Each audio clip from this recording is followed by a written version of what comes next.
அருள்மிகு நெல்லையப்பர் காந்திமதி அம்பாள் திருக்கோவிலில் ஸ்ரீ வள்ளி தேவயானை சமேத சண்முகருக்கு திருக்கல்யாண உற்சவம் சிறப்பாக நடைபெற்றது. தெய்வ திருமண விழாவில் கலந்து கொண்ட ஏராளமானோர் தரிசனம் செய்தனர். தென் மாவட்டங்களில் புராதனமான அருள்மிகு நெல்லையப்பர் அருள் தரும் காந்திமதி அம்பாள் திருக்கோவில் சுமார் 2000 ஆண்டுகளுக்கு முற்பட்ட பழமை வாய்ந்த திருக்கோவிலாகும். இங்கு சுவாமி, அம்பாள் என தனித்தனி சன்னதிகள் உள்ளன. இதில் திருக்கோவிலின் உள்பிராகாரத்தில் ஆறுமுக நாயனார் சன்னதி அமைந்துள்ளது.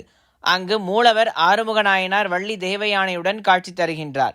இந்த வருடம் கந்த சஷ்டி திருவிழா கடந்த 22ஆம் தேதி ஆரம்பித்து கடந்த 6 தினங்களாக காலை மாலை ஹோமங்கள், மாலையில் லட்சார்ச்சனை போன்றவை நடைபெற்றது. அதனைத் தொடர்ந்து நேற்றைக்கு முன்தினம் சூரசம்ஹாரம் நடைபெற்றது.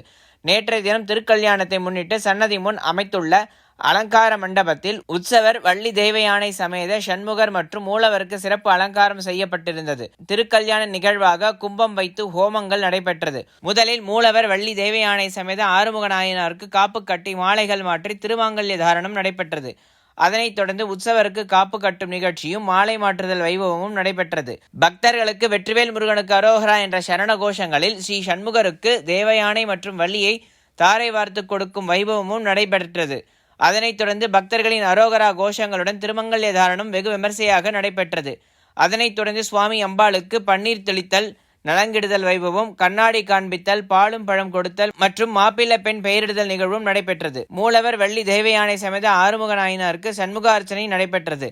நிறைவாக 6 முகங்களுக்கும் பஞ்சதட்டு கற்பூரஹாரத்தி காண்பிக்கப்பட்டது. தெய்வ திருமண விழாவில் ஆயிரக்கணக்கான பக்தர்கள் கலந்து கொண்டு சுவாமி தரிசனம் செய்தனர்.